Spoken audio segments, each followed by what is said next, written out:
অজয় পাপিয়া কিচেনে আপনাদের সবাইকে স্বাগত জানাই। আজকে আবারও একটি নতুন রেসিপি নিয়ে চলে এসেছি। আজকে বাঁধাকপি আর মসুর ডাল দিয়ে দুর্দান্ত স্বাদের এক রেসিপি আপনাদেরকে বানিয়ে দেখাবো। আপনারা রেসিপির পুরো ভিডিওটা শেষ পর্যন্ত দেখতে থাকুন। আর এই চ্যানেলে নতুন বন্ধু হয়ে থাকলে অবশ্যই এই চ্যানেলটিকে সাবস্ক্রাইব করে নিন। তাহলে চলুন বন্ধুরা, দেরি না করে শুরু করি আজকের রেসিপি। সবার প্রথমে একটা বাটি নিয়ে নিলাম। এই বাটির মধ্যে নিয়ে নিচ্ছি হাফ কাপ পরিমাণে মসুর ডাল। এই ডালের মাপটা আছে 100 গ্রাম, আর ডালটা কিন্তু আমি একটু বড় দানার নিয়েছি। ডালটাকে প্রথমেই আমি ভালোভাবে ধুয়ে নিলাম পরিষ্কার করে। ধুয়ে নেবার পর এবার পরিষ্কার জল দিয়ে এই ডালটাকে ভিজিয়ে রেখে দেব আধ ঘন্টার জন্য। ঢাকা দিয়ে দিলাম। এবার এদিকে আমি একটা বাঁধাকপির অর্ধেকটা নিয়ে নিয়েছি এরকম সাইজের। এই বাঁধাকপিটাকে প্রথমে আমি একটা ছুরির সাহায্যে দুভাগ করে নিচ্ছি। আর হ্যাঁ, বাঁধাকপিটাকে কিন্তু আমি গোটা অবস্থাতেই পরিষ্কার করে জল দিয়ে ধুয়ে নিয়েছি। এই দেখুন, বাঁধাকপিটাকে দুভাগ করে নিলাম। এবার এরকম একটা গ্রেটার নিয়ে নিয়েছি। এই গ্রেটার দিয়ে আমি এবার বাঁধাকপিটাকে ভালোভাবে গ্রেট করে নেব। বাঁধাকপিটা পুরোটাই আমি গ্রেট করে নিয়েছি, আর বাঁধাকপির মাঝখানের এই শক্ত অংশগুলো কিন্তু আমি নিইনি, এটাকে বাদ দিয়ে দেবো। বাঁধাকপিটাকে ভালোভাবে গ্রেট করে নেওয়া হয়ে গেছে। এবার এই বাঁধাকপির মধ্যে থেকে আমি জল বের করে নেব। বাঁধাকপিটাকে এইভাবে হাত দিয়ে চেপে চেপে বাঁধাকপির মধ্যে থেকে এইভাবে জলটা বার করে নিতে হবে। এই দেখুন, এইভাবে জল বার করে নিয়ে একটা প্লেটের মধ্যে আমি বাঁধাকপিটা নিয়ে নিচ্ছি। বন্ধুরা, আপনারা কিন্তু অবশ্যই এইভাবে বাঁধাকপি থেকে জলটা বার করে নেবেন। এই দেখুন কতটা জল বেরিয়েছে, এই জলটা ফেলে দেব। এদিকে ডালের ঢাকনাটা আমি খুলে নিলাম। আধ ঘন্টায় ডালটা কিন্তু অনেকটাই ভিজে গেছে। এবার একটা ছোট মিক্সিং জার নিয়ে নিলাম। এই দেখুন, এই মিক্সিং জারের মধ্যে আমি এবার ডালটাকে জল ঝরিয়ে নিয়ে নেব। ডালের মধ্যে যেন জল না থাকে, ভালোভাবে জল ঝরিয়ে নিয়ে তারপরেই মিক্সারের মধ্যে আমি নিয়ে নিচ্ছি। সব ডালটা আমি মিক্সিং জারের মধ্যে নিয়ে নিয়েছি। ডালের মধ্যে দিয়ে দিলাম দুটো কাঁচা লঙ্কা, ঝালটা আপনাদের স্বাদ অনুযায়ী দেবেন। এবার ভালোভাবে একটু পেস্ট করে নিয়ে ফিরে আসছি। ডালটাকে আমি ভালোভাবে পেস্ট করে নিয়েছি। কেমন পেস্ট করতে হবে ডালটা সেটাও আপনাদেরকে আমি দেখিয়ে দিচ্ছি। এই দেখুন বন্ধুরা, ডালটা কিন্তু এইভাবে পেস্ট করতে হবে, একদম মিহি করে পেস্ট করা যাবে না। ডালটা একটু গোটা গোটা থাকবে, সেইভাবেই পেস্ট করতে হবে। এবারে একটা বাটি নিয়ে নিলাম। এই বাটির মধ্যে আমি নিয়ে নিচ্ছি জল ঝরিয়ে রাখা, গ্রেট করে রাখা বাঁধাকপি। বাঁধাকপিটা নেবার পরে যে ডালটা আমি পেস্ট করে রাখলাম সেই ডালটা আমি নিয়ে নিচ্ছি এই বাঁধাকপির মধ্যে। পুরো ডাল বাটাটাই নিয়ে নিলাম। তারপরে দিয়ে দিচ্ছি হাফ কাপ পরিমাণে বেসন। বাইন্ডিংয়ের জন্য এই বেসনটা আমি ব্যবহার করলাম। হাফ চা চামচ দিয়ে দিচ্ছি হলুদ গুঁড়ো, 1 চা চামচ দিয়ে দিচ্ছি লঙ্কার গুঁড়ো, ঝালটা আপনাদের স্বাদ অনুযায়ী দেবেন। 1 চা চামচ জিরের গুঁড়ো দিয়ে দিলাম। হাফ চা চামচ ধনে গুঁড়ো, হাফ চা চামচ গুঁড়ো গরম মশলা, হাফ চা চামচ চিনি, 1 চা চামচ দিয়ে দিলাম নুন। এই সব উপকরণগুলো দেওয়ার পরে হাত দিয়ে ভালোভাবে মেখে নেব। ভালোভাবে সব কিছু মিশিয়ে নিয়ে আমি মেখে নিচ্ছি। আপনারাও ঠিক এইভাবেই করবেন। এইভাবে মেখে নেওয়ার পর আরও কিছু উপকরণ আমি দিয়ে দিচ্ছি। এখানে আমি নিয়ে নিয়েছি পেঁয়াজ কুচি, একটা মিডিয়াম সাইজের পেঁয়াজ কুচিয়ে রেখেছিলাম, ছোট ছোট করে দিয়ে দিলাম। 1 চা চামচ গ্রেট করে রাখা আদা দিয়ে দিলাম। 1 চা চামচ গ্রেট করা রসুন দিয়ে দিলাম। তার সাথে দিয়ে দিচ্ছি ধনেপাতা কুচি। ধনেপাতা কুচির মাপটা আমি আপনাদেরকে বললাম না, আপনারা আপনাদের মাপ অনুযায়ী ব্যবহার করবেন। সব কিছু দেওয়ার পরে আবারও আমি ভালোভাবে মেখে নিলাম। আর জল ছাড়াই কিন্তু এটা মেখে নিতে হবে, এই রকম ঘন করেই মাখতে হবে। এবার ওভেনের মধ্যে একটা ফ্রাই প্যান বসিয়ে নিয়ে ফ্রাই প্যানের মধ্যে বেশ কিছুটা পরিমাণে সাদা তেল আমি গরম করে নিয়েছি।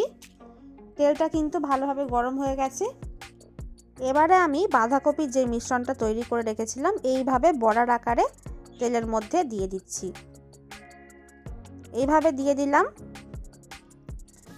দেওয়ার পরে এইভাবেই মিডিয়াম ফ্লেমে বড়াগুলোকে আমি ভেজে নেব। এক পাশটা কিন্তু ভাজা হয়ে গেছে, উল্টে নিচ্ছি।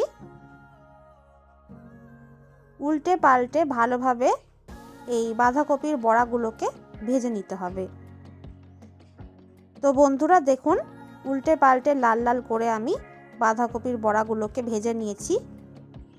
এবার আমি তেল দিয়ে ছেঁকে তুলে নেব। এইভাবে একটা ঝাঁঝরি হাতার সাহায্যে আমি বড়াগুলোকে তেল দিয়ে ছেঁকে তুলে নিচ্ছি।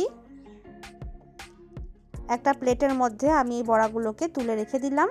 একইভাবে সব বড়াগুলোই আমি ভেজে নিয়েছি। এবারে অন্য একটা কড়াই বসিয়ে নিয়েছি ওভেনের মধ্যে। তারপরে বাঁধাকপির বড়া যেই তেলে ভেজেছিলাম সেই তেল থেকেই আমি 2 হাতা তেল এই কড়াইয়ের মধ্যে নিয়ে নিলাম। তেলটা ভালোভাবে গরম হয়ে যাওয়ার পরে 1 চা চামচ পরিমাণে গোটা জিরে এই তেলের মধ্যে দিয়ে দিলাম ফোড়নে। গোটা জিরেটা একটু নেড়েচেড়ে নিলাম। গ্যাসের ফ্লেম কিন্তু অবশ্যই মিডিয়ামেই রাখতে হবে। তারপরে একটা বড় সাইজের পেঁয়াজ কুচি এই তেলের মধ্যে আমি দিয়ে দিলাম। পেঁয়াজটাকে কিন্তু আমি ছোট ছোট করে কুচিয়ে রেখেছিলাম। পেঁয়াজটা দেওয়ার পরে নেড়েচেড়ে ভালোভাবে লাল লাল করে পেঁয়াজটা ভেজে নিয়েছি।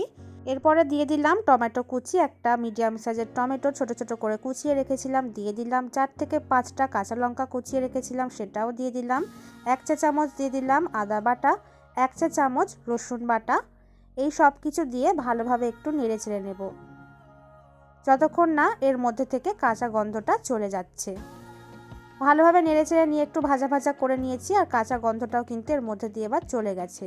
এবার আমি দিয়ে দিলাম 1/2 চা চামচ পরিমাণে হলুদ গুঁড়ো, 1/2 চা চামচ লঙ্কার গুঁড়ো, ঝালটা আপনাদের স্বাদ অনুসারেই দেবেন। 1 চা চামচ দিয়ে দিচ্ছি জিরের গুঁড়ো, 1 চা চামচ ধনে গুঁড়ো, 1 চা চামচ দিয়ে দিচ্ছি কাশ্মীরি লঙ্কার গুঁড়ো, 1 চা চামচ দিয়ে দিলাম আমচুর পাউডার। যদি আপনাদের কাছে আমচুর পাউডার না থাকে তাহলে আপনারা না দিতেও পারেন। 1 চা চামচ নুন দিয়ে দিলাম। নুনটা আপনাদের স্বাদ অনুসারেই দেবেন। এই সব মশলা দেওয়ার পর ভালোভাবে নেড়েচেড়ে একটু মিশিয়ে নিচ্ছি। ভালোভাবে মশলাগুলোকে মিশিয়ে নেওয়ার পর সামান্য পরিমাণে একটু জল দিয়ে দিচ্ছি। জল দিয়ে এবার হাই ফ্লেমে ভালোভাবে এই মশলাটাকে কষিয়ে নিতে হবে।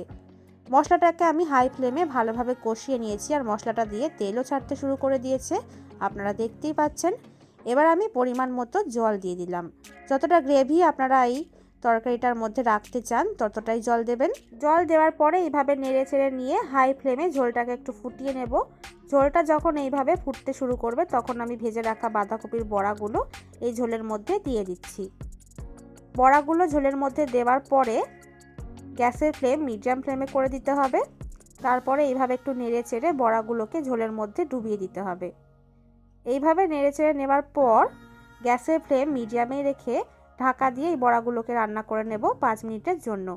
5 মিনিট পর আমি ঢাকনাটা খুলে নিলাম।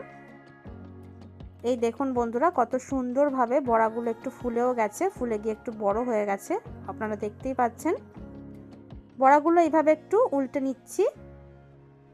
উল্টে পাল্টে নেবার পর এবার এর মধ্যে আমি দিয়ে দিচ্ছি 1/2 চা চামচ পরিমাণে গুঁড়ো গরম মশলা। তার সাথে দিয়ে দিচ্ছি 1 চা চামচ পরিমাণে ঘি। ঘি যদি আপনারা না দিতে চান তবে আর না দিতেও পারেন। গরম মশলা আর ঘি দেওয়ার পরে ভালোভাবে একটু নেড়েচেড়ে নিচ্ছি। এই সময় একটু আস্তে আস্তে নাড়লেই ভালো, না হলে কিন্তু বড়াগুলো ভেঙে যেতে পারে। সবার শেষে ওপর দিয়ে একটু এইভাবে ধনেপাতা কুচি ছড়িয়ে দিলাম। দেওয়ার পরে একটু মিশিয়ে নিচ্ছি আর মিশিয়ে নিলেই কিন্তু তৈরি হয়ে গেল আজকের রেসিপি। তো বন্ধুরা আপনারা দেখতেই পেলেন মুসুর ডাল আর বাঁধাকপি দিয়ে দুর্দান্ত স্বাদের এক রেসিপি তৈরি হয়ে গেল। তাহলে বন্ধুরা আপনারাও দেরি না করে ঠিক এইভাবেই একবার বাঁধাকপি আর মুসুর ডাল দিয়ে এই রেসিপি বানিয়ে খেয়ে দেখতে পারেন। খেতে একদম দুর্দান্ত স্বাদের হয়। রেসিপিটি ভালো লাগলে লাইক, কমেন্ট আর শেয়ার করতে কিন্তু ভুলবেন না। তাহলে বন্ধুরা আজ এই পর্যন্তই, ফিরে আসবো আবার একটি নতুন রেসিপি নিয়ে। ভিডিওটি শেষ পর্যন্ত দেখার জন্য ধন্যবাদ।